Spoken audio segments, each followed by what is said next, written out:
Welcome, everybody, to a new era of Tennessee Titans football and another episode of the Music City Audible Podcast Live, a Tennessee Titans podcast. I'm your host, Justin Graver. Joining me, as always, the managing editor of Titan Size and the publisher of NFL Draft on SI, my co-host, Justin Melo. How is it going today, Justin? How was last night? How you doing? Well, you know I'm doing well, because the Titans absolutely nailed the rebrand. I absolutely love the jerseys. I think you're nuts if you don't like them.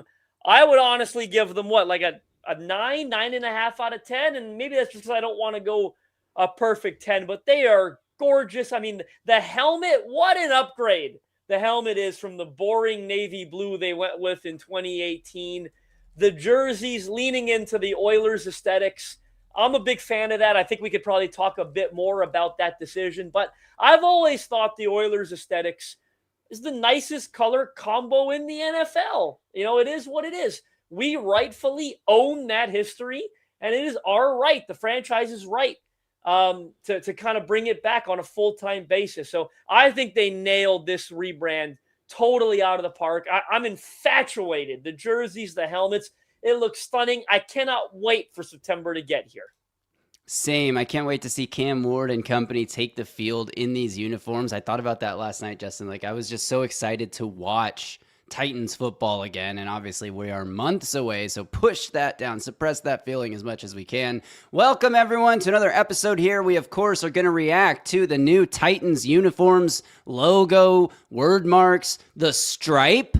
Oh, I can't wait to talk about the stripe with you, Justin. I love the stripe. We also have some free agency news. Titans have made, I believe, 3 additions since our last podcast / live stream, so we'll get into those, but we got to focus right off the bat on the uniforms. Shout out to the Audible Army, the everyday listeners and viewers in this stream right now and watching back. Appreciate all of you guys for tuning in. Let's dive in, Justin. We're going to show some visuals as we go here because it's too good not to show, and sorry to the commenters, I'm going to hide those on the screen here so we can take a look at this. But my goodness, what a beautiful, beautiful uniform the Titans have created. We're going to talk through the details, what everything means. I listened to Burke Niall go interviewed by Amy this morning, so I can talk about that a little bit too. We can also speculate a little on the upcoming rivalry uniforms, but man, this is such a clean look. My first question, Justin, to you is, have you ordered yours yet? So I here in Canada, it's hard to get them. You got to pay duties, but I ordered 2 new hoodies last night. Couldn't stop myself. I am getting the Cam Ward baby blue jersey, 100%. I wanted the hoodies because right now it's a little cold here, so I'm gonna get immediate use out of them. I got a white hoodie, which is very unlike me, but I don't have much white Titans gear now that they go. I'll be getting the baby blue jersey, so I wanted one of the hoodies in white. And then I got the gray hoodie. So much of my Titans gear was already either baby blue or navy blue. So I'm going to save the baby blue, the Columbia blue purchase for the jersey. With the hoodies, I went white and gray, new logos on them. Some of I usually I'm an early bird. I go to bed early, okay?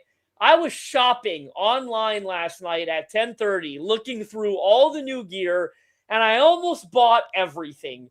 The Sherpa, some of the T-shirts, the quarter zips, the windbreaker.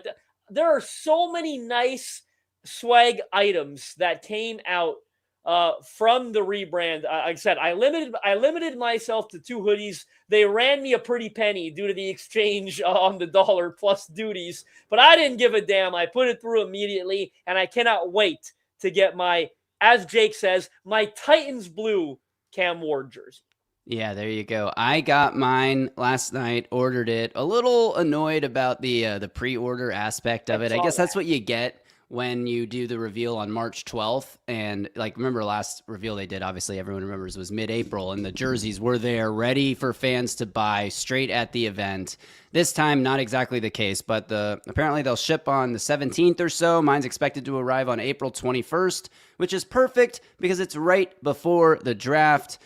Super chat just came in here from Tony. The more Houston fans hate this move, the more I love it. We will I get to agree. that because that is a great aspect of this, but I don't want to start with it, and we're still very early in this conversation. So yeah, I got my Cam Ward baby blue. Big Jeff looks great in the uniform as well. The red sleeves, I think with that red outline on the numbers, which obviously is a new touch.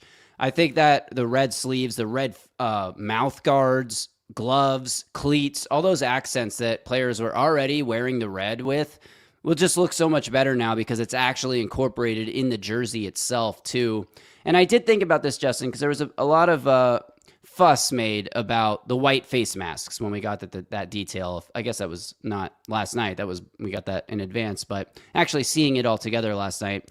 I don't mind the white face mask, actually. I think it's a classic look. It looks great with the helmet, which is obviously also white. And there is a workaround to having a red face mask or not having a red face mask is the red mouth guard. And unfortunately, I don't have a shot that includes the red mouth guard here. But when you see the red mouth guard dangling off the white face mask, it actually makes me glad they didn't go with a red face mask because the red on red would look dumb. And the red of a mouth guard is enough of a red accent right there that you don't need it on the face mask as well. Yeah, I mean, I think a lot of these accents are just gorgeous, right? Like I'll be honest with you, I'm not super bothered by the face mask. I don't think it's a detail that tends to bother me. My eyes tend to go to the jersey, the number font, the design. I mean, the helmet. I'm so in love with the helmet. I know I already said it, but what an upgrade from a helmet. The logo on the helmet, the stripe down the middle is not something I necessarily anticipated. The font is so beautiful. The outline of the numbers, like they really, really nailed this out of the park.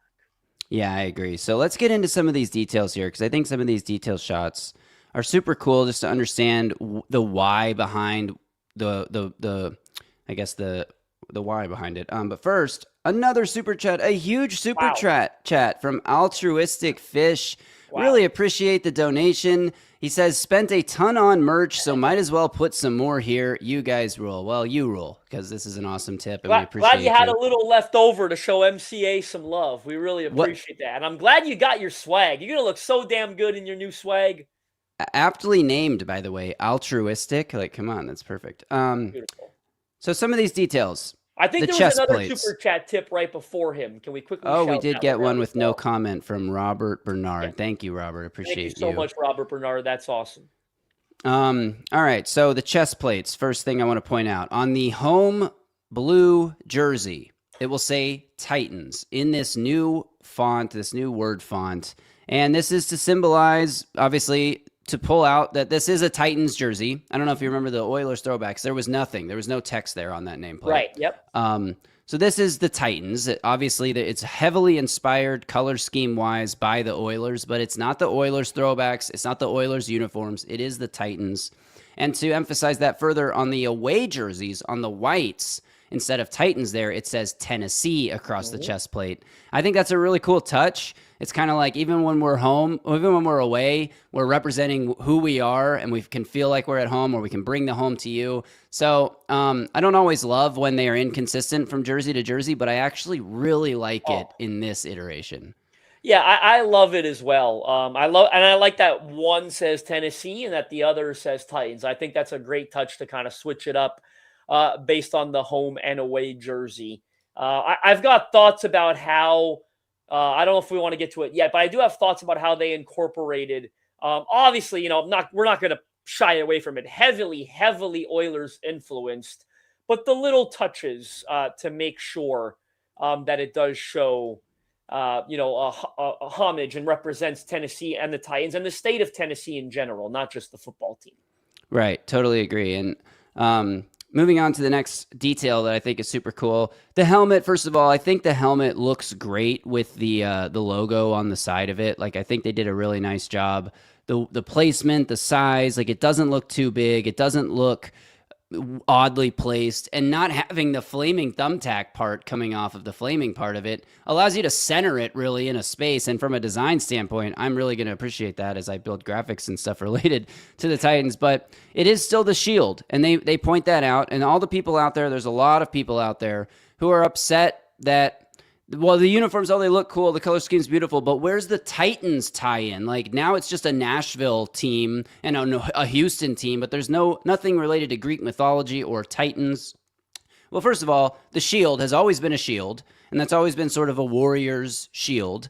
And they're still using the shield. It's just not on fire anymore. So there is the Titans tie-in there. The main logo itself has a giant T on it, which could stand for Tennessee, but stands for Titans and is a shield. And they pointed out that the shield adorns the side of the helmet while the 6-string stripe runs down the center. The helmet's clean white shell is paired with an all-white face mask, as we discussed. So I like it. I mean, we can talk more about the logo in a minute. I have some different visuals for that. But as far as the helmet goes, the white helmet with this shield mark, I think looks great. I think it looks outstanding. And for those of you saying, if there is anyone saying, I didn't know that, but for anyone saying, oh, it's a Nashville thing, it's not a Tennessee thing. I mean, first of all, like you said, one of the jerseys says Tennessee on it, right? And they did a great job. Don't forget, they're still incorporating here the tri-star symbol, if you will, right? The 3 stars. Where if you're not familiar, and I even know this, and I'm not from there, obviously, it's not a Nashville thing. It's a Tennessee thing, right? It's meant to represent East Tennessee, Middle Tennessee, and West Tennessee, kind of uniting the state together. 3 grand divisions, if you will, that unite the entire state. So for me, I think they did a great job incorporating not just Nashville lore, but Tennessee lore as well. And obviously the Nashville lore maybe comes in through the guitar stripes, which are such a nice touch and addition because it's so subtle. It looks so good. And it's a great way, in my opinion, to sort of incorporate what, Nashville, Music City, and what makes that a special place. I totally agree. And as we move on to the stripe, which I absolutely love the stripe. Now, one caveat, I have played guitar since I was 10 years old. So I've been playing guitar for 24 years. So I've always loved anything guitar related. But I love that the 6-string stripe, it imitates the iconic stripe. Hang on, sorry, I'm trying to read this. The 6-string stripe infuses the iconic stripe from our past with Nashville's deep roots in music. The stripe is featured prominently along the pants, sleeve, and helmet. So I love, first of all, the helmet stripe looks beautiful. Like it's an awesome looking stripe. I love the play with the navy, as you pointed out, with the light blue, with the red as like a frame for it. And it really looks great. The helmet stripe is phenomenal. But I also, even maybe more so than that, love that it's on the pants. The pants stripe is an underrated aspect of uniforms in general. And I love that we have it running. Like, look, the way it connects from the blue jersey top to Cam Ward's socks in this picture. It's just like, it's such a great accent stripe. And I love the detail of it with, again, those navy thin lines running throughout the middle. Fully agreed. And before, I quickly want to shout out Robert Bernard again for coming through with another super chat tip here. Best Titans pod. You guys rule. Thank you so much, Robert Bernard, for the kind words and for your second super chat tip of the stream. The stripes are incredible. And like you said, all the AI mock-ups, some of the guys nailed it, by the way. I mean, we're close, right? Some of these mock-ups we had seen in recent weeks were really close. I think the biggest surprise and difference, if you will, is the usage of stripes. A lot of those mock-ups did not have enough stripes. Certainly not the, guitar string inspired stripe that runs down the helmet, that runs down the pant. And you nailed it. It's like this Cam Ward aesthetic here, running down the pant, connecting to the blue socks, the red cleats, to kind of match the red accents that are all over the uniform. Just a beautiful aesthetic here on Cam Ward. And the sleeve stripes are so cool too. The fact that they are the same color base as the jersey itself, and it's more just like lines running through it, I think is an awesome aesthetic. And Justin, I wanted to show off something that I got in 2019 at the draft in Nashville. It's a little, sorry, my camera doesn't autofocus, but I'm just going to hold it up anyway. It's just a little keychain thing. It's in the shape of a guitar. It's this blue color. It says NFL Draft on it. I mean, it's kind of like maybe the precursor to what eventually became these stripes on these uniforms. And I want to answer this question here because I do think it's an important one. Hang on, I lost it a second. Where'd it go? It was just here a second ago. Sorry. Nope, no worries. Did you start it? I thought I started, but now I'm not seeing it. Anyway, it was a question was, What does a guitar have to, oh, here it is. Sorry. From the Mighty Fred, what does guitar have to do with the name of the team? The team is called the Titans, not the band. See, Justin, this is what I was talking about. A lot of people are hung up on this. Here's an example for you. What does a giant G have to do with a Packer and cheese? Huh? I mean, that's like, obviously, the Green Bay starts with a G, Titans starts with a T, and Tennessee starts with a T, and the Titans logo is a giant T. I mean, the Packers the biggest thing that the Packers have, iconography-wise, is a giant green G. What does that have to do with packing? Can you tell me that? I mean, this is a thing. It's branding. It incorporates different elements of the city, of the name. We talked about the Titans, represented in a shield, represented in that T. There are other elements of the city that can be represented that don't have to tie directly to the Titans mascot or name. So this kind of... I think it's great when uniforms take the opportunity to add lore, to them that makes them unique to where they're from and where they play, and should be a lot of city and state pride. You know what I mean? For exactly. the team, and I love incorporating things like. I mean, I don't think I'm alone on that, but. So, my levitating helmet stopped spinning. Is that a bad sign? Question here from LRCX1. Graver, you going to replace the levitating Navy helmet now with the new one? So here's the thing. This was a Christmas gift from my dad like 2 or 3 years ago, maybe 3 or 4 years ago.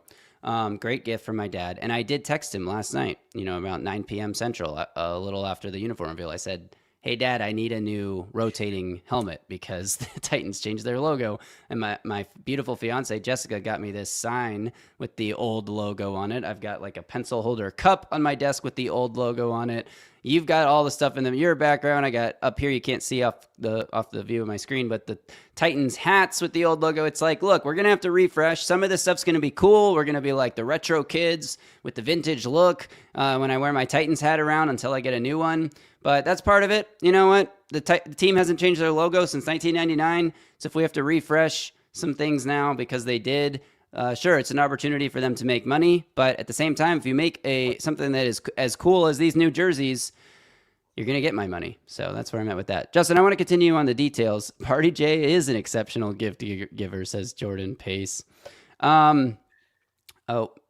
Let's hit this really quick before we continue. From I Am Theologic, charter member of the MCM Hall of Fame. Super proud of you guys. Best Titans pod, hands down. Well, thank you for following us to this venture. And, it was great times over there on MCM. I did tell that story yesterday if you missed the live stream, but really appreciate the super chat there. Incredible super chat tip. I Am Theologic. And thank you for the kind words on the pod. And MCM is still kicking in a good way. Jimmy Morris, if you're not familiar, he's been running MCM for what? I don't know, 15 years, 20 years, and it's never changed hands. And Jimmy's incredibly passionate about what we do over at MCM. So, make sure you still head over there. Having no luck with the spinning helmet, Justin. We'll worry about it later. The nameplate on the back of the jersey. The nameplate uses a Rosser font that is an extension of the wood block inspired word mark. I may have gone out of order here. Oh, well. And the numbers, inspired by collegiate style block numbers, our classic jersey numbers stand out in white on our primary home jersey and in Titans blue while we're away, both accented with red outlines. I really do love the numbers and the nameplate. Like, I think it is a beautiful look.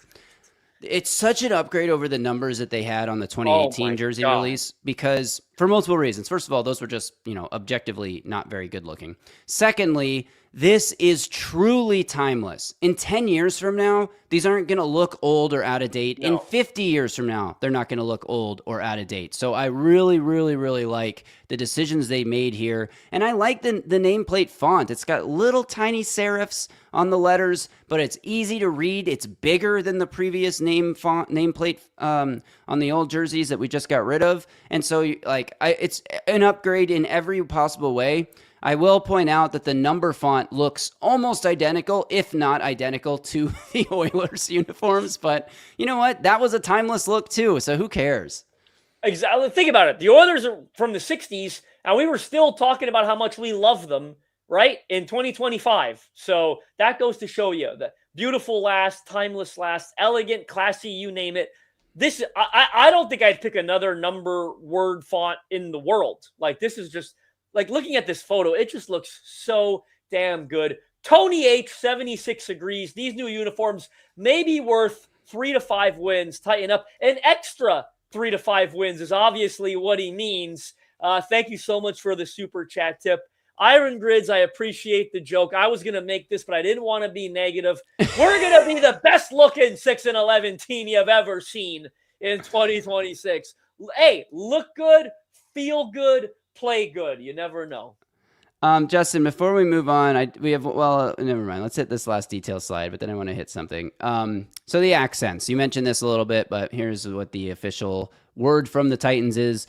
Navy continues in the 6-string stripe, the collar tab, the TriStar vents at the side panels, the Nike swoosh, and the 3D helmet bumpers, and then the tab. The collar tab features the Tennessee TriStar, proudly honoring the 3 grand divisions of our home state. Inside of the collar tab is the word we to represent the team's we over me mentality. Go ahead. Oh, no, beautiful. Yes. I just pointing out, I didn't watch that Burke Nihill interview yet, so really I did, good. and I missed this detail, but keep going. Really good tidbit that he said it's exactly the Oilers number font. I think that's really great, subtle way, to a degree, to pay obvious homage. The color scheme pays homage to them, but it's almost like a little tip of the cap to me. In the way they did that. Can we also, while we're talking about the Oilers homage, I'm going to replay a clip from about a year ago that is now feeling more and more appropriate and accurate, and we should have just listened to this all along. The line again, but here's last week you said your Houston Oiler jersey will probably never be worn again. You know what people think then, that there's a redesign coming? Well, probably because I never say never about anything. In this world we live in now, you can't say never about anything, but because if I did say never and it did happen, people are going to say, But Warren, fans think new uniforms are coming. As someone who is very well dressed and plugged into the organization, as one is. The Tennessee Titans have new uniforms coming, a whole new set. And I've seen glimpses of them, but it's not the Houston Oilers jersey. I understand. What do these Titans unis look like? Pretty good. Are they clean? Are they like futuristic? Give us something. They fit with the times, but they're also a little futuristic. So they will advance with the times. We'll put it that way.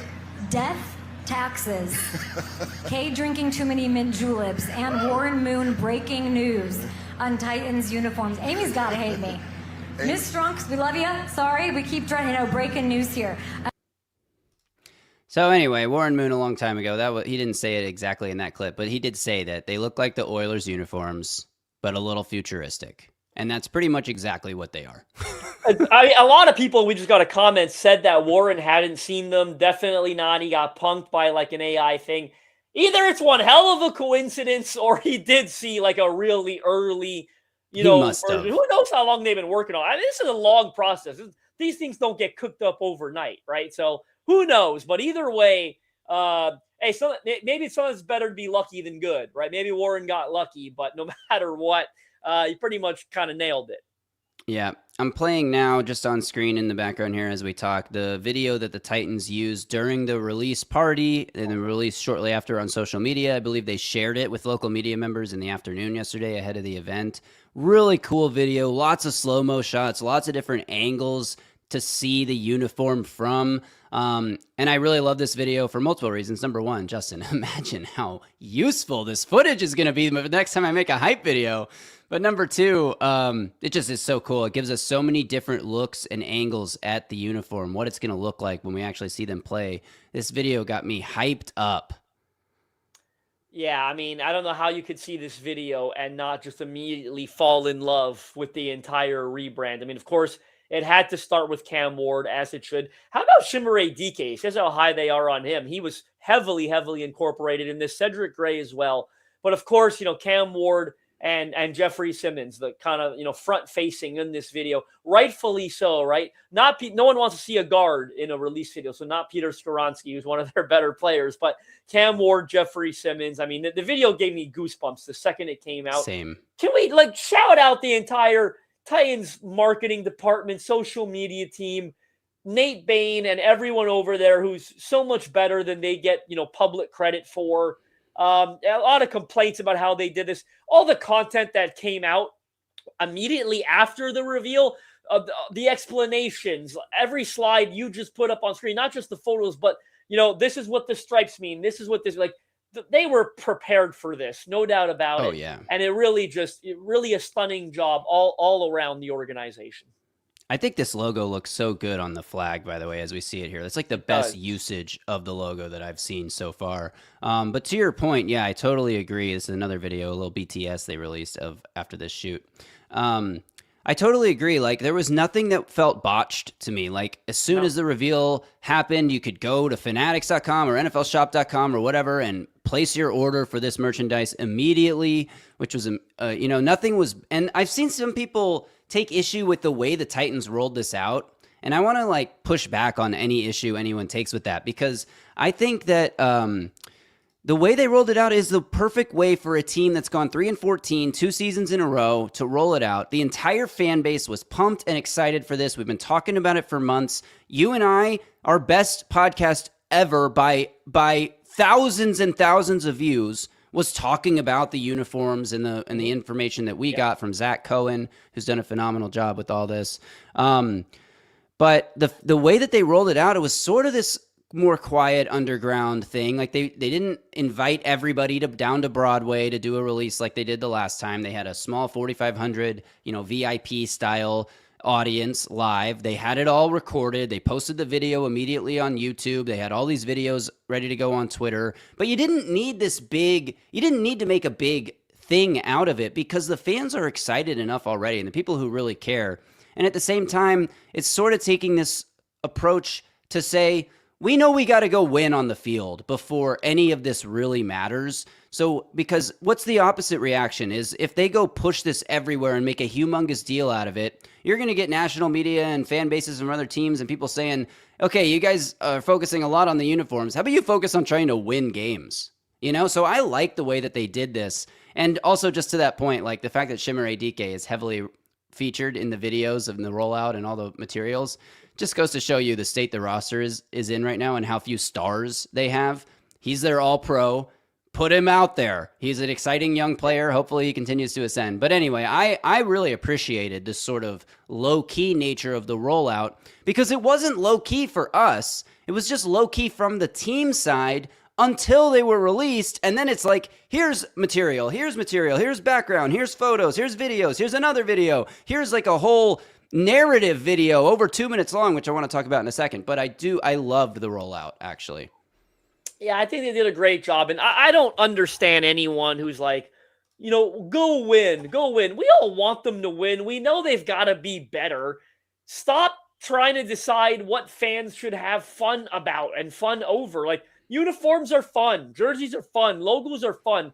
Being a fan of a sports team is supposed to be fun. And that, comes with the territory, in my opinion. So stop being the fun police and trying to tell people what they should or shouldn't get excited over.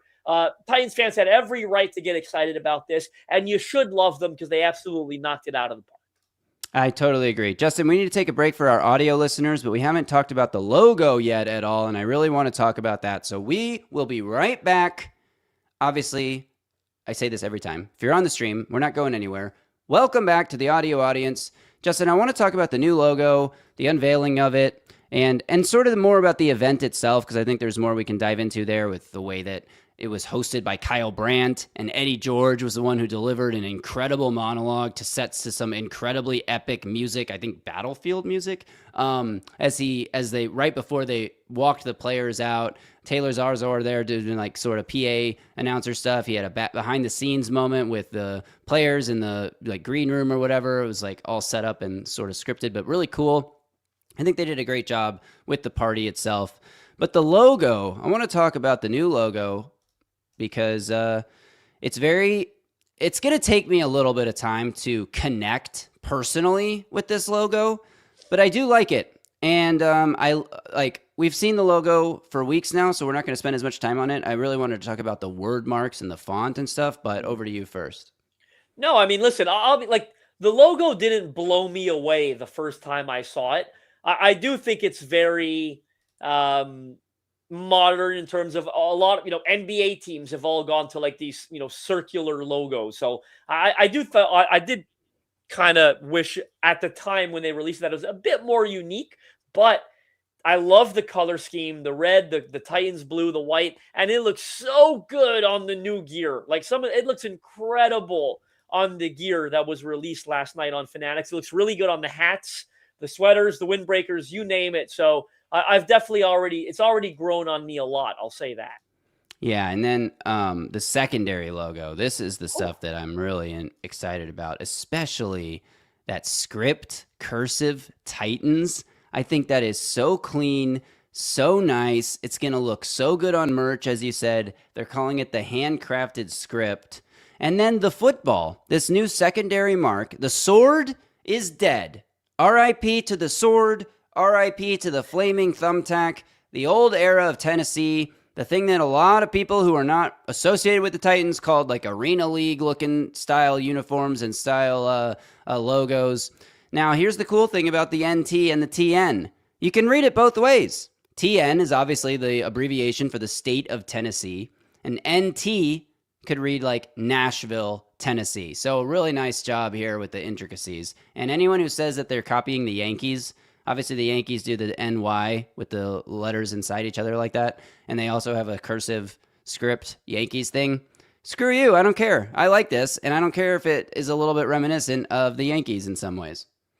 Yeah, it doesn't bother me at all. But I will say I am a bigger fan of the handcrafted script. The cursive Me too. looks so beautiful. That to me is going to be in my mind. That's personally the secondary logo for me.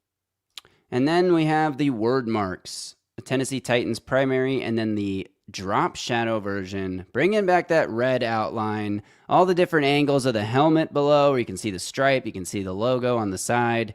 I am so excited to watch this team play football in these uniforms. I don't have much else on this conversation, Justin. There are a lot of chat questions specifically pertaining to the uniforms and the reveal that we can go through maybe.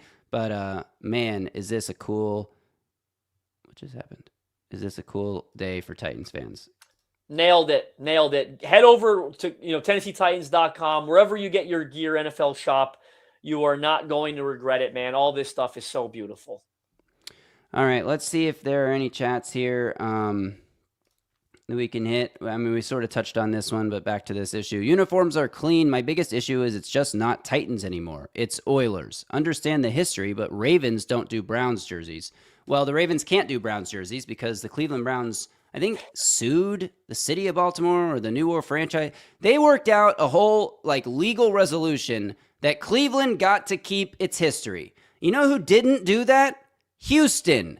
And you know what? Everyone in Houston who wants to say, oh, but the H-Town Houston University jerseys, these look just like those. No, those look just like these. Those were a copy of the Oilers, okay? And it doesn't belong to Houston. You went off on this earlier, but I didn't get a chance to. Houston fans, you have a team.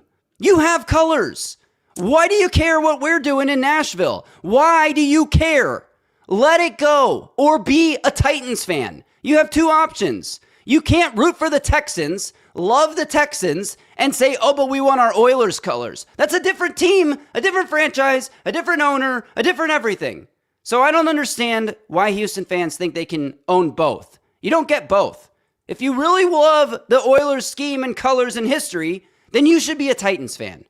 Okay? That's where I fall on it, and I think it's ridiculous, and I'm just prepared, Justin, for the national. It's already started, especially the guys out of Houston, but when I haven't paid attention to any talk shows today, I'm sure we're the Titans, right? So it's not like we're going to get a ton of airtime on these TV shows anyway. But if we get any airtime on these shows, aside from Kyle Brandt on Good Morning Football, it's probably going to be about how the Titans have copied the Oilers and stolen their history. So prepare yourself for that, Titans fans. We're going to have to fight it off. It's about the we. We're all going to come together as fans and fight off these lunatic, idiot people who don't have any comprehension. And one of those people, Justin, is going to be me fighting Dan Hansis on Monday's Heed the Call. I already know because he's already tweeted about it. I figured, and I can't wait. I hope you do a hell of a job defending our team and the state here. Listen, if the Houston Oilers wanted to keep the history, they should have kept the Houston Oilers. I wrote a book on the history of the team. I did all the research imaginable on that move, okay? Bud Adams was right. Was he a pain in the ass? Yes. Was he right that that team needed a new stadium to stay in the state of Houston? He was. Petty politicians didn't like Bud Adams, and they allowed their personal feelings, to drive their decision making. If they wanted to keep the history and the colors, they should have kept the Oilers. They didn't. It's their fault. At the end of the day, no one could push back on this one fact. They proved him right the second they built a new stadium years later. They did not have a stadium to support a football team. They did not.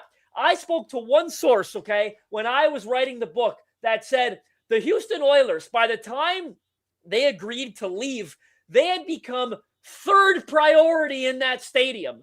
Number 3, not only was it the baseball team that took number 1, but the freaking rodeo. They treated the damn whatever animal stupid rodeo thing more important than they did the football team, okay? They should have built a stadium. They admitted it the second they built one for the Texans to come. And it was only a couple of years. It was a lot shorter than people realize. What was it? 5 years later, they got their a football team back. Okay. It's their fault.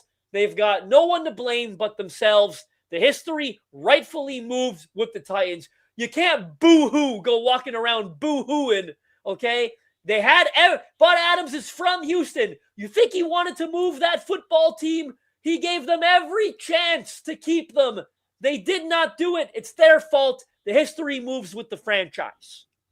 Here's a good comment. The Raiders should have left the history and colors in Oakland. Kansas City should have kept their brand in Dallas. Cardinals in St. Louis. Colts in Baltimore. Well, yeah, these are all great examples. And nobody gets mad at any of these other teams. They only get mad at the Titans. Why? Because the Houston Oilers colors is the best color scheme in sports, and everybody recognizes it. And look, this is not an attack. I will say, like, there is a distinction between the city politicians not supporting Bud Adams' new stadium and the fans who lived in Houston who had their hearts ripped out when the team moved. Absolutely. The fans didn't deserve it. I'm not saying they did. I'm not that gutless.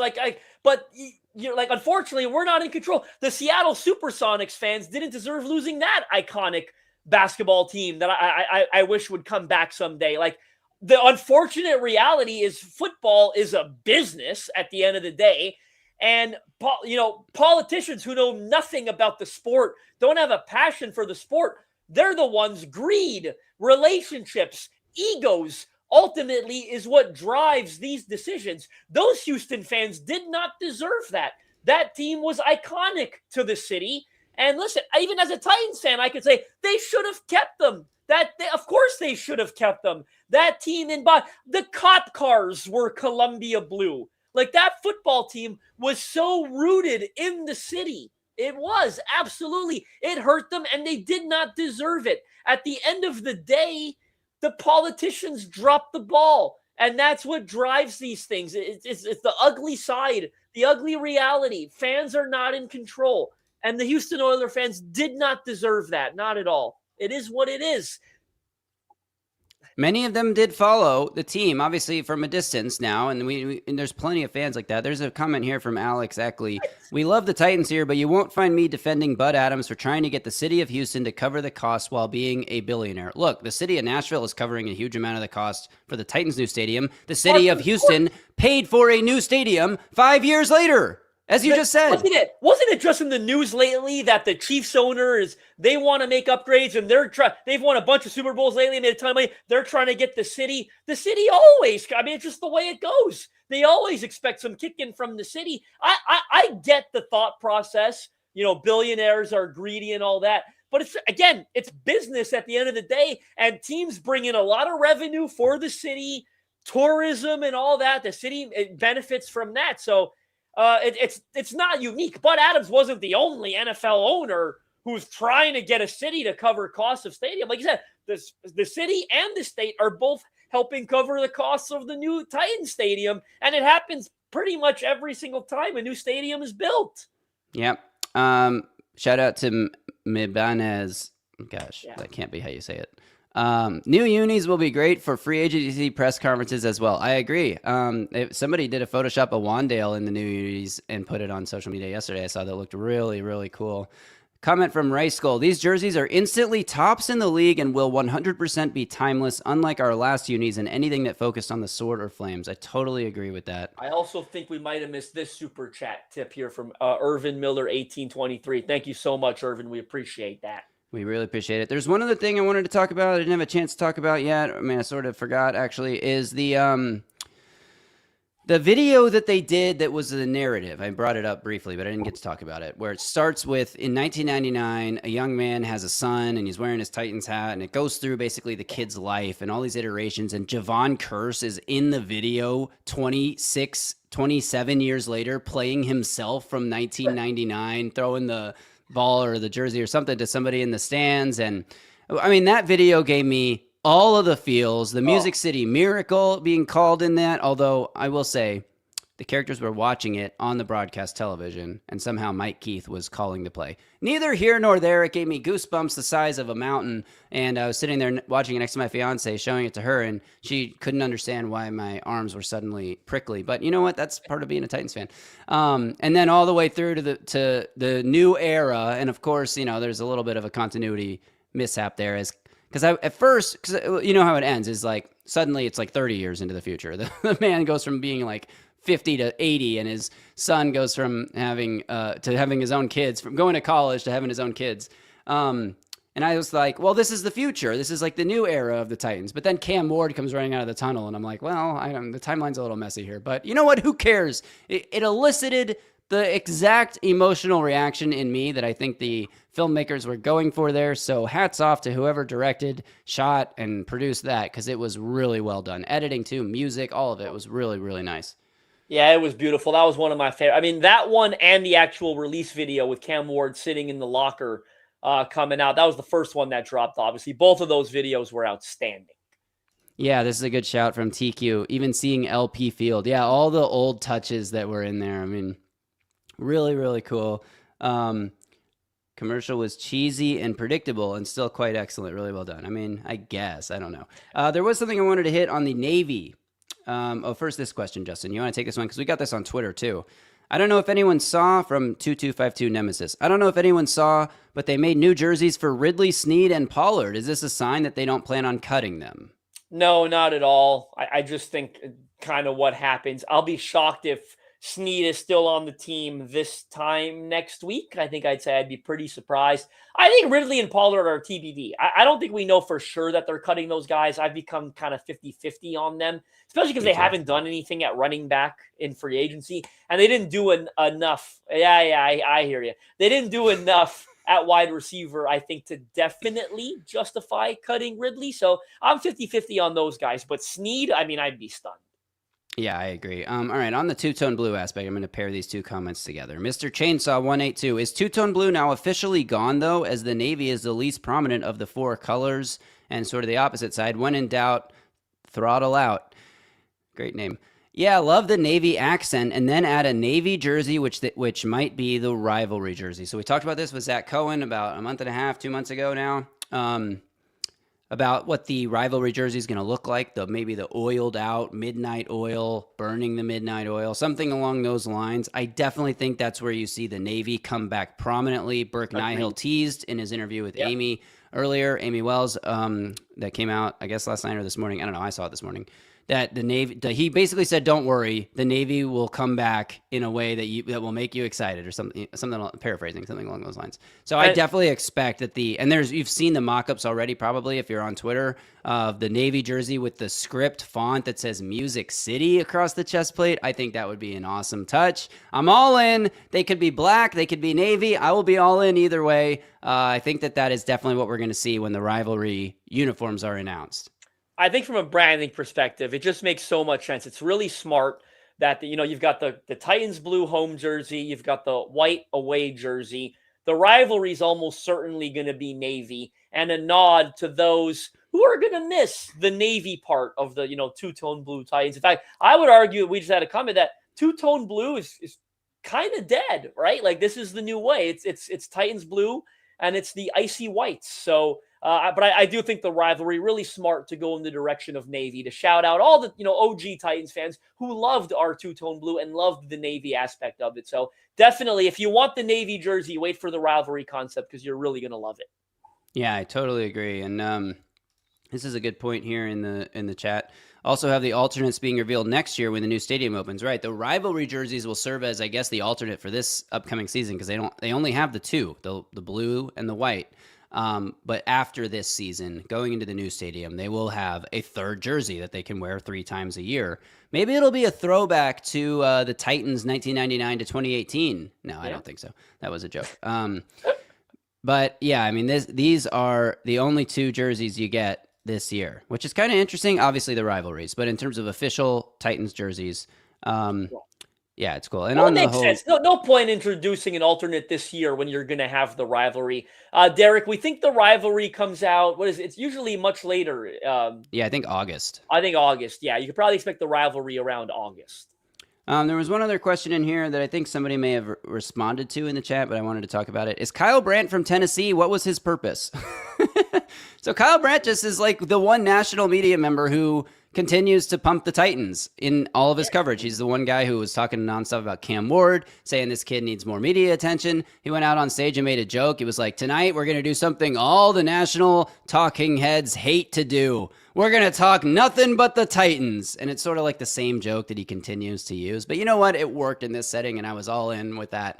And I thought he actually did an incredible job as a hype man. Just like, he's great just at what brought he does. the energy. I know, but he did it really well. And I'm glad they got him. I'm glad they got Eddie to do the actual unveiling. But no, Kyle Brandt is not from Tennessee. He just is a very recognizable NFL media figure who was down to come pump up the Titans, and he did it wearing his Angry Runs Cam Ward shirt because Cam Ward got the Angry Run scepter for that stiff arm he put on. I think, was it a Texans defender or Cardinals defender? I can't remember now.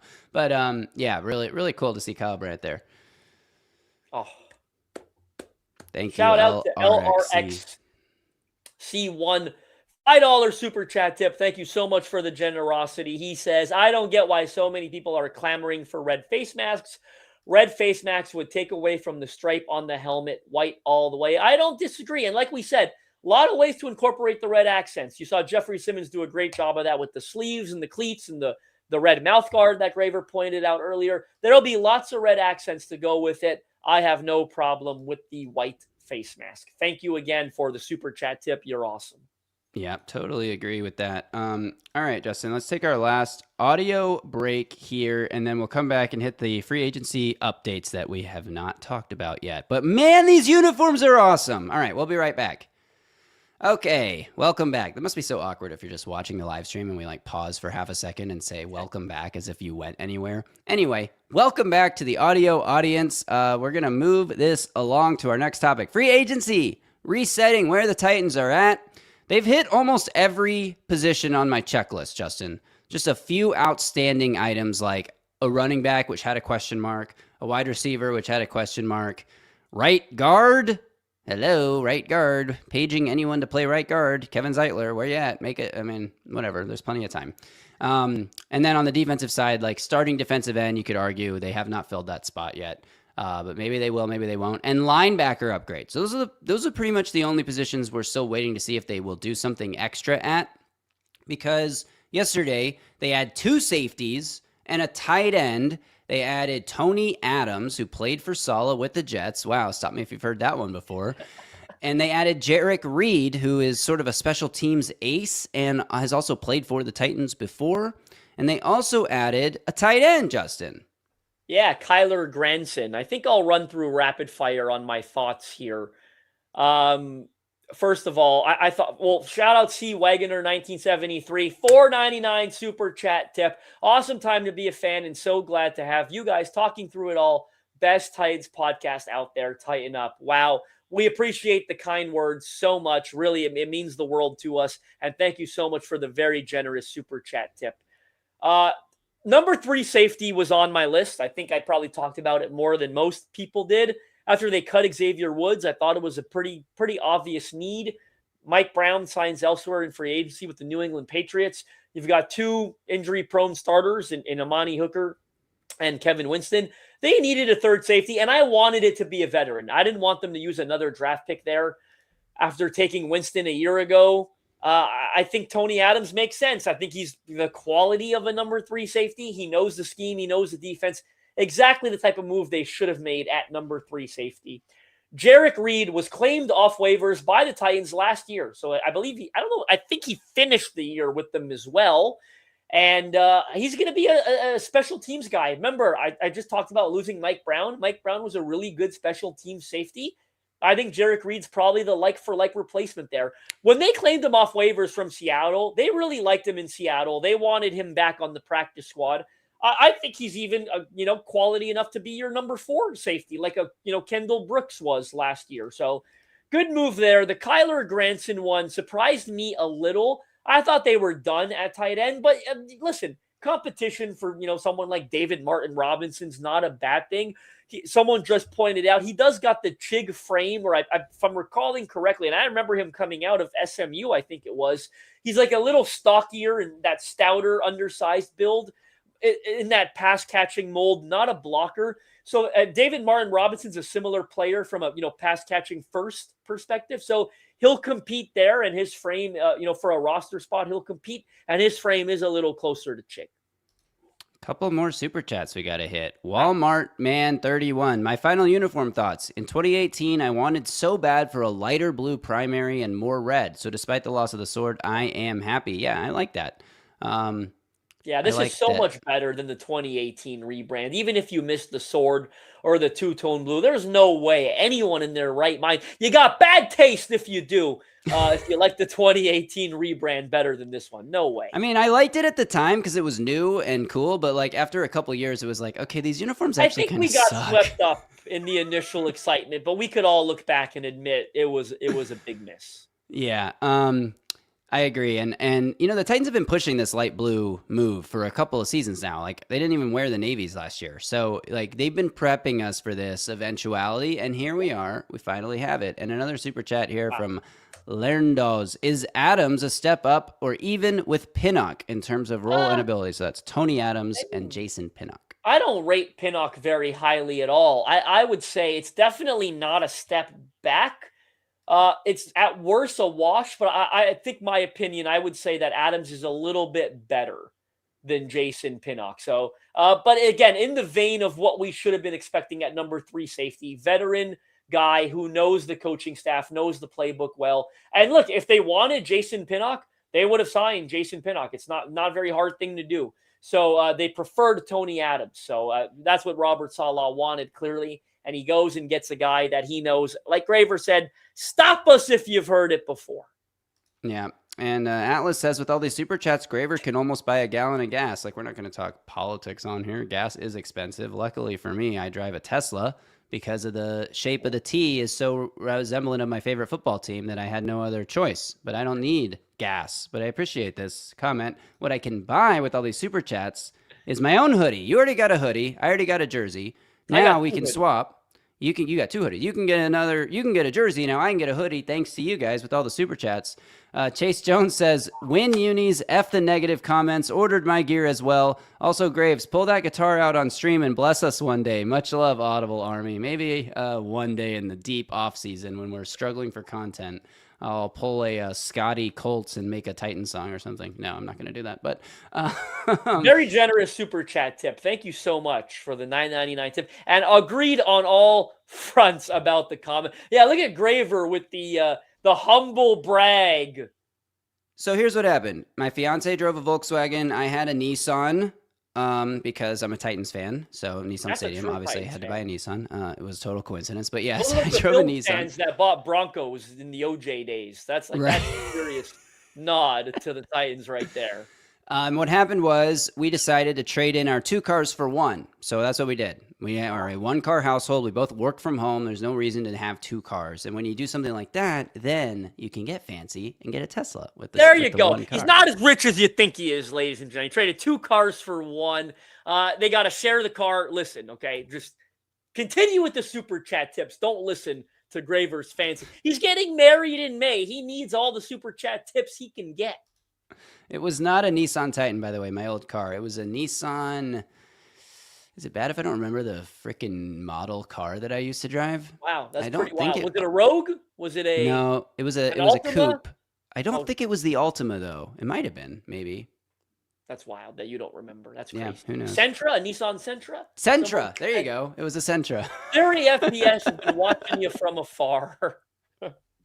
All right. Any other free agency thoughts? Any questions in the chat we haven't hit yet? I feel like we've been going for almost an hour, but I want to just keep going. Like I just want to keep talking about this beautiful rebrand.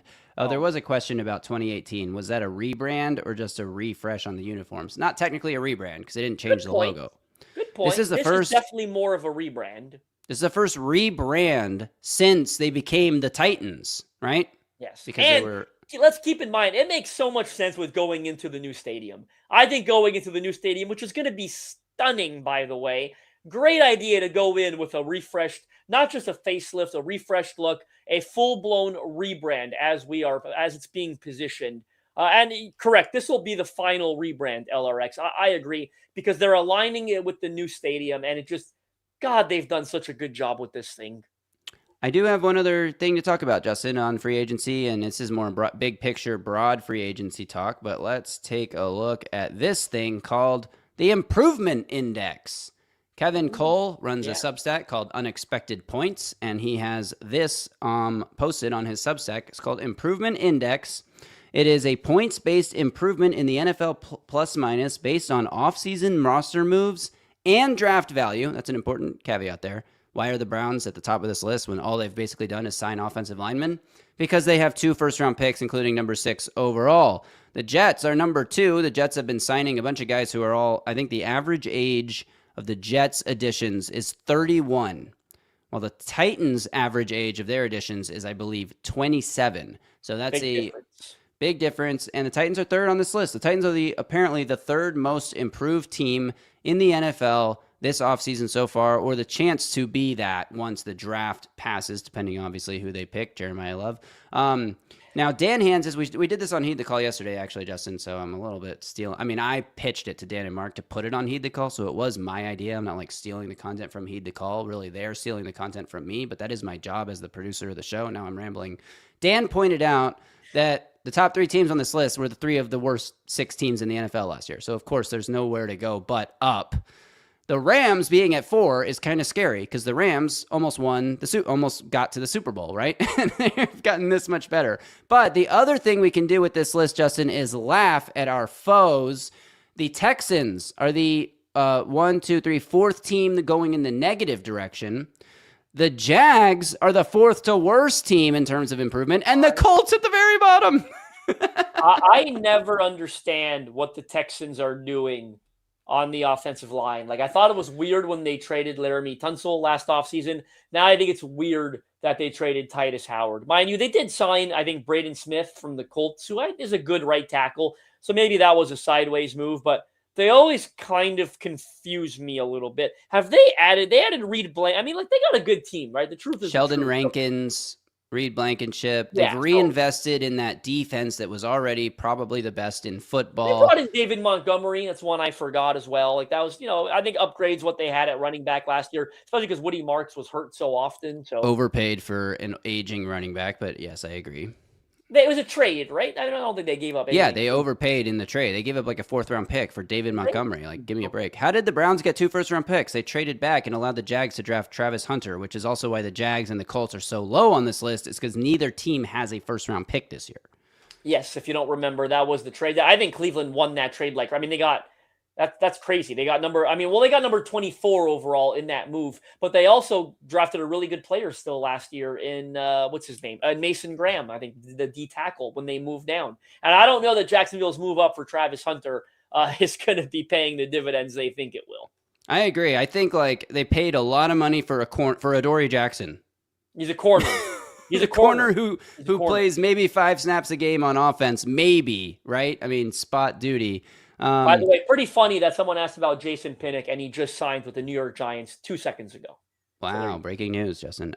Chris Lawrence, we love you, Chris. The crappiest rosters with the most amount of cap should have more improvement. Very true. Very, very true. Should be the Titans and the Raiders. That's just, the nature of the beast. Yeah, absolutely. So yeah, the Titans improving. There's nowhere to go but up. They are doing that, and I think oh wait, this was an interesting question about Arvell Reese. Justin, where is? I'm assuming this is I didn't Arvell see that Reese. one. You saw it. And while you're looking for it, I'm going to put up the Atlas comment here because I'm crying out loud here. Going live daily has kept people from receiving their packages on time. It's MCA's fault that I keep. Listen, your job doesn't care about you as much as we care about you. So keep neglecting that So work true. and keep joining the live stream. You're just a number at your job most of the time. This is real love. Yeah, and you know what? You're not just a number to us. You're the guy who owes us a Mike Borgonzi face tattoo, Atlas. I was going at it with Atlas on Twitter last night. Here's what I was gonna. Apologies for joining just before noon Eastern, but you two seem a little higher on Reese than consensus. Is that Arvell Reese? Is it crazy to think he could be in play if the Titans trade down 5 spots or so? Look, from everything I've gathered, and if you look at the betting markets, at least the last time I looked, I haven't looked in a week or so, but the last time I looked, Arvell Reese was minus odds, which if you don't know what that means, is heavy favorite to go number 2 overall to the New York Jets. So if the Titans trade down 5 spots and Arvell Reese is still on the board, there's something insanely unpredictable. Laramie Tunsil gas mask levels of insane happening to push him down the board that far. I wouldn't say either of us are higher on Reese than consensus. I think everyone's pretty high on him. I still think he's probably going to go number 2 to the Jets. I mean, I think there are a lot of guys in play there. Sonny Styles, Caleb Downs, David Bailey. But if I was I literally write mock drafts and I've been going Arvell Reese there, number 2 to the Jets pretty consistently. I am high on him. I think he's going to be a really impactful front 7 defender. And I still think he might be able to make a full-time transition to edge. He was super athletic at the combine. You want that athleticism. His size doesn't scream edge, but he ran 4.46. He's a freak athlete. I like Arvell Reese a lot. I think a lot more than some Titans fans do. And Atlas wants to know, why is Sonny Styles not considered a safer bet than Reese? Reese is pure projection. I think what's interesting here is, Sonny Styles is a safer bet because he's a linebacker and he's going to play linebacker. I think what excites people about Reese is the potential to play a more premium position at edge. But I agree, if we're evaluating them as both linebackers, then Sonny Styles is the safer, prospect. But why? This feels like the Jags not taking Aiden Hutchinson. Who? The Titans? Regarding what? Explain Atlas, and we will answer that question. Good one from Rumhum. Okay, get to the super chat tip first here. Yeah, from Nathan Smith, another super chat. Haven't copped any new merch yet, so here you go. Also, all this hubbub about unis being 2 Oilers. The point is this new look will become associated with Titans in time. Great point. Give this, 15, 20 years. It's going to take time, but give it 15, 20 years and it's the Titans. It's nothing else. Yeah. All right. Here's the question you want to get to from Rumham. Melo, would you take Reese, Bain, or Bailey at 4 if we don't go Love? I can't quit Ruben Bain. I love him so much. I know the workout video that just was posted of him yesterday. The workout video yesterday. See the bend and how low, I'm a big fan. I'm going to go try to grab that. Let me go try to grab that. You're going to put it up on the screen. I'm going to try to grab it. I got to find it. Here it Trevor is. Sakema tweeted it yesterday, so go to his page. Yeah. Oh, no, he tweeted the screenshot of the photo. I found it, though. He quote tweeted the actual thing. So I love Ruben Bain, man. I really love him. I know the short arms are a thing. I'm not pretending they're not, but I'm a huge fan. Yeah, I mean, look, if they don't go Jeremiah Love, who I still think is the best option for this team right now this year, and I know the edge room is not in a great place, but like the edge room is in a good enough place that you can survive a season like that when you're not trying to win the Super Bowl this year. If they go out and prove that they can be competitive with the offense that they're putting together, with a new superstar running back to take pressure off your quarterback, then I'm okay with them not having the strongest group of edge rushers, especially when you consider who they have on the interior and the flexibility to put both Jeffrey Simmons and John Franklin Myers at the edge spots on certain downs. So anyway, here's the Ruben Bain video if you haven't seen it, because I didn't mean for the sound to play. I'll just take that out of there. One more time. The bend. This is what we talk about when the ankle flexion there. Oh, my God, Justin. I'm sorry, but David Bailey can't do this. David Bailey can't do this. I agree. He doesn't have the ankle flexion. He doesn't have the flexibility, change of direction ability.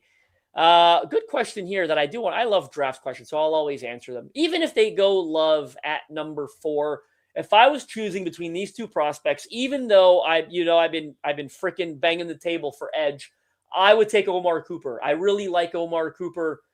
They need a wide receiver. AJ Brown vibes. I hate to say it, but how stout and physical he is, the way he generates yards after catch, due to physicality, just a couple of routes, man. Dig, seam, slants. I really like him. He's tough. He's physical at the catch point. I'm a huge Omar Cooper guy. I think he's going in the first round, but I'm a huge fan. Oh, yeah, this is interesting. There was this clip circulating. Maybe I'll go pull this too, Justin. You talk for a second. Read this comment, talk about it, and I'll be right back. Yeah, Saleh had an interview where he said he'll play JFM at end on early downs. I think this rules out Bain. It's an interesting point. I do think he's flexible enough to play out there on occasion, on early downs or whatever. I will say, if that's the case, though, I don't really love what they have at D tackle. You know what I like? Then that gets Jordan Elliott on the field more often. It gets who's the other guy? Solomon Thomas on the field more often, and it's still a weakness, I think. So interesting, but definitely you like having that flexibility. All right, here's Saleh talking. No, that's a good question. A really good question. John, I think sometimes we try to pigeonhole players into all-encompassing. Okay, he's a D-end, and therefore he rushes as a D-end. This is when he was the 49ers defensive coordinator, by the way. This is not a new interview. This surfaced recently. He didn't say he's going to use JFM. Correct. He said he has in the past. Plays D-end, and that's what he is. And I'm more in, I've always looked at players in terms of and just using John Franklin Myers for an example, unbelievable edge setter. Too small to play inside. I wouldn't say too small because I think he can do it, but you're wasting, you're asking a smaller guy to strain a little more than he needs to on the inside on rundowns. But if he's outside, he can be an absolute dominant force because he's so much bigger and stronger than tight ends. That's the quote. That's the quote that matters. Address this one from Brian. Look, I do think Bailey, he's more athletic, straight line speed, first step, explosiveness, first step get off. Explosiveness is where he has the edge on Bain. That is true. Yes, but when it comes to the change of direction, the ankle flexion that Graver's referring to, change of direction, I think Bain's got him beat there. Yeah, I mean, no doubt in my mind. And the fact that he can do it in the stouter, thicker body and bend the corner way better than David Bailey can is impressive, and it speaks to what he could become. This was an interesting thing I saw last night, Justin, in the release video the Titans did. Sorry, I'll come back to that one. Femi may be a sleeper. I wouldn't write him off. Now, look, I'm not writing him on. I'm not writing him off either. But the fact that he's sitting on the couch next to Javon Curse in the green room when Taylor Zarzar is going around meeting everybody, and Javon Curse is talking about how he's taken Femi under his wing and teaching him the way to okay. My ears perked up a little bit when I saw that. If Femi can be learning from Javon Curse, I don't know. Maybe it's going to be okay. Here's the comment you wanted. Yeah, Atlas. I mean, I do always revisit my process and try to learn and get better. I think you're doing it wrong if you're not. I think you're cheating it if you're not. And I'd like to think I've gotten better at it, and I've learned a lot of lessons along the way. I'm still going to be wrong every single year because I give you thoughts on 100, 200 different players. So I'm not going to get them all right, but I think I've done a pretty good job throughout my time. And then, while I'm talking about Femi, which is completely antithetical to what you just not related to it. You just had your own conversation with Atlas there, and I'm going to take it back to what I was talking about.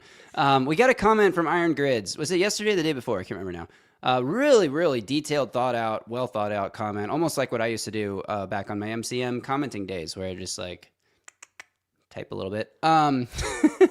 But talking about how the build of the edge room, when you are in the state that the team is currently in, that you actually need to find out what you have in some of the guys in that room, like Femi Oladejo, like Jermaine Johnson, who you just traded for 2 years removed from an Achilles tear in the final year of his contract. Is it the worst thing to just throw them out there and see how they do this year? Femi was a second-round pick. It's not like he was a day 3 guy that you're hoping takes a massive leap. A very athletic second-round pick, fell to the second round not because of athleticism defaults, or deficiencies, but because he's going to be playing a brand new position, essentially, that he only played for half the year, his final year of college. So the idea that maybe you do go into the season with this group without adding a premier guy that's going to bump everyone else down and just find out, what do you have? Can Femi be a starting level defensive end in this league? Is Jermaine Johnson worth re-signing next year, next offseason? It's a valid point to bring up when the pivot is also building up your offense around your young quarterback and adding playmakers there. So I do think that was a great point made by Iron Grids in our comment section on a recent video, and I wanted to bring it up because I wanted to shout it out. Absolutely. I went back and forth with him in the comment a little bit. I think that we had a good, fun, constructive conversation. I'm going to run through rapid fire some of these questions that I think might have been addressed to me. Any late round running back prospects we should keep an eye out for? No, because Graver's already seen the vision that they're drafting Jeremiah Love. No, all kidding aside, I don't know if he's late round, but I think he might be the 4th or 5th running back drafted, so it might check out. I like Emmett Johnson a lot out of Nebraska, super competitive. I like Jonah Coleman out of Washington quite a bit. Even later than that, I would say Adam Randall out of Clemson. He had a really nice pro day yesterday. Seth McGowan from Kentucky. I don't think he's going to be on the Titans board because he's got a pretty serious off-field issue in his past. But it was years ago. He bounced back really nicely at Kentucky this year. He had a great combine too. Like the vertical and broad jumps were like historically impressive on Kentucky running back Seth McGowan. What's the hardest position to scout? Good question. Maybe a weird answer from me, but I think tight ends occasionally, just because what they ask tight ends to do at the next level is sometimes so different than what they're asked in college offenses. So trying to project that acclimation can be tough. I think offensive linemen, if you're not always aware of, the schemes and the concept that specific school is running, and it seems, and you've seen, like, there's a reason NFL teams are desperate for offensive talent every single year. I don't think college offenses are doing a great job preparing them for the NFL, and you're not getting a lot of offensive linemen who are acclimating quickly. So I think that's made it difficult, not just for me, but for NFL teams in general. I want to answer this one, but go ahead. Oh, you're on mute. We have breaking news regarding the Titans' salary cap. So answer this question, and then we're going to hit it. I saw I saw Zach tweet something out. Is that what you're going to refer to? Yep. Yeah, someone asked a question about that too earlier. I was going to get to it. So, and I don't know as well as Zach does, I'm sure, because he's a big salary cap guy. But question from Dalen: who are you banging the table for on day 3? Dalen, the two guys, I'm gonna talk about them so much throughout this process. You're gonna get sick of me. That I'm ready to stand on the table for, and they had big combines, and I was standing on the table for them way before that, is Stephen A. Austin cornerback Charles Demings and Georgia Tech interior offensive lineman Keelan Rutledge, who, by the way, I almost got undressed when I heard that the Titans had a formal meeting with him at the combine and made sure to incorporate Carmen Brasillo, the O-line coach, on that one. I am infatuated with the guard out of Georgia Tech, Keelan Rutledge, and I'm infatuated with Charles Demings out of Stephen A. Austin. I'm never going to stop talking about those two prospects. All right, here is the update. Whoops. Sorry. When I switch to it, it goes back to whatever the last thing I had was. Here's the update. The Titans just got handed an additional, Zach's tweet says 20 million. The actual number is about 24 million in salary cap space, Justin. This is believed to be because of insurance that was bought on the contracts for L'Jarius Sneed and Calvin Ridley. So I'm not exactly sure what the next move here, the next domino to fall is, but the Titans have more cap space than we thought. They're about to get $24 million back. That puts them at $70 million in cap space remaining. Now, we're still waiting for a few details that are going to significantly impact that number, like John Franklin Myers and Mitch Trubisky and the guys they signed yesterday and even the day before that. We don't have the full breakdowns for how those affect the first-year cap or the first-year cap hits for 2026 yet. But that is a ton of money. The Titans could still go get somebody massive. I also saw a rumor that Juwan Jennings would like to play for the Titans. This was a rumor speculated based on what they've heard. And it I wouldn't got be to the address craziest this thing. one real quick, if you don't mind. Imagine not mentioning Mike Washington as a running back in the draft over Emmett Johnson. Imagine thinking that Justin Melo doesn't know who Mike Washington is. The question was about later round running backs. I think Mike Washington might be the second running back drafted after Jeremiah Love, after he ran a 4.33 at the combine and ran for 1,000 yards past year at Arkansas and was really good at the Senior Bowl. It's down to him and Jadarian Price, Jeremiah Love's backup, ironically enough. In my opinion, for the RB2 role, the question was about late round backs. I don't think Mike Washington's going to be a late round back. Hey, how about this, Mike Washington? Fumble less. This guy's a fumbling machine. It's a ball security issue, no doubt about it, but I think he's getting drafted pretty early. Let's go get Bobby Okereke with our new money. Juwan Jennings, you are a Titan. Is there any O-line we can snag? I mean, Wyatt Teller. Wyatt Teller's still on the market. Very, very good right guard. Veteran guy. Basically be Kevin Zeitler, but slightly younger. All this money, forget drafting him. Write Love a blank check. If only that worked, says 2252 Nemesis. Yeah, you know, before there was a NFL draft, you just like signed players out of college. That was a long time ago. Wyatt Teller on the board now if we can't re-sign our boy, I assume being Zeitler. That comes from Alex Eckley. Justin, I feel like we're pretty much out of things to talk about today. Atlas says he would love Juwan Jennings, the third best blocking wide receiver in the league last year, I believe. Another sign to point to J Love at 4. Look, the fact that Jennings hasn't signed anywhere yet tells me his price is probably not what he expected it to be. It's probably lower. And the Titans having an additional 20 to 24 whatever $1 million in cap space. I mean, that's John Franklin-Meyer's contract per year. And then that's more than what the first year cap hit will be right there. It's like they got a player for free out of this. I don't know. I wouldn't be opposed. I would not be opposed. Get an X receiver that can block in the run game. That's Juwan Jennings, who knows Robert Saleh. I mean, man, is there anything not to like about it? He's from Tennessee. Come on. I'm going to be honest. I don't know that I have the answer to this question. Can y'all explain? No, because this just happened. No. Why insuring star players has become a source of tension in the NFL, written by Kalen Kaler on September 18th, 2024. When Aaron Rodgers tore his Achilles after 4 snaps last season, NFL agents and club employees went straight to their laptops to confirm something they suspected. There was no insurance addendum in Rodgers' contract. The Jets had renegotiated Rodgers' contract after trading for him and didn't buy an insurance policy to secure a portion of the $37 million in guaranteed money owed to the quarterback. Green Bay had a policy on Rodgers, but the Jets had no relationship with the broker who sold the Packers the policy. So essentially, it's something that you can work into the contract. The CBA... I've got a paragraph here from the ESPN article. The CBA labels insurance proceeds as a refund from the player, which qualifies the amount as a cap credit to the club for the following season. In the simplest terms, if a player eats up a significant portion of the salary cap and misses significant time with injury, a club doesn't have to take it as a total loss and can manage to recover cap space for the following year. Basically, it's an insurance premium that doesn't count against the salary cap. That is the crux of the loophole. You effectively can use cash to create cap space from scratch. Wow. Brilliant. Atlas is wondering if that means Rand Carthon did something smart. Nope. Chad Brinker was the cap guy who negotiated these contracts. Chad Brinker did something smart. So all the people who hated Chad Brinker for literally absolutely no reason at all, you're welcome. You can thank him for this. Question, is Jennings good? Starting worthy? Then again, look at what he did last season. Yes, Jennings is a starting caliber receiver. He's a wide receiver 2, maybe 3 in this league. The Titans are collecting those. I mean, how many wide receiver 2, maybe 3s can the Titans have without having a wide receiver 1? But you know what? Teams win Super Bowls without wide receiver 1s. In fact, I feel like JSN was the first, Cooper Kupp, I guess.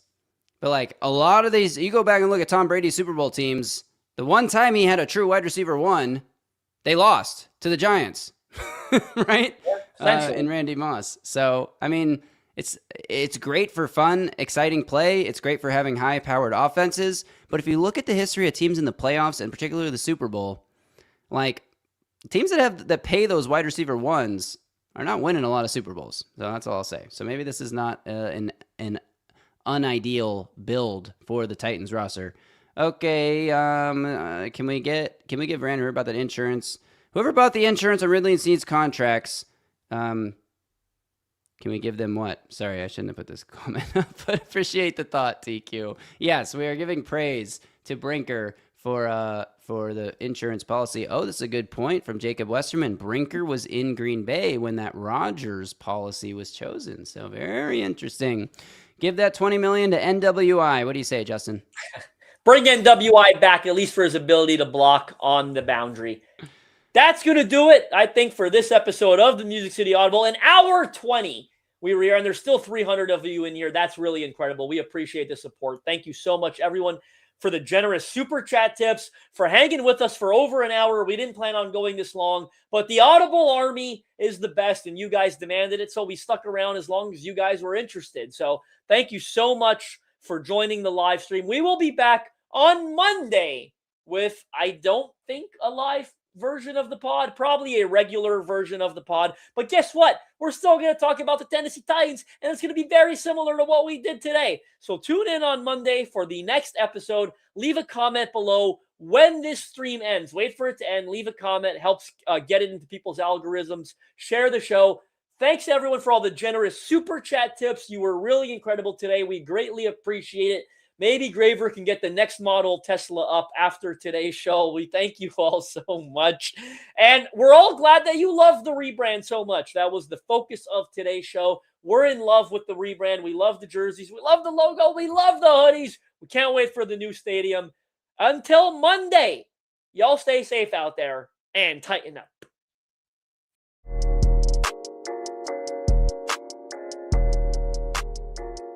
A Broadway sports media production.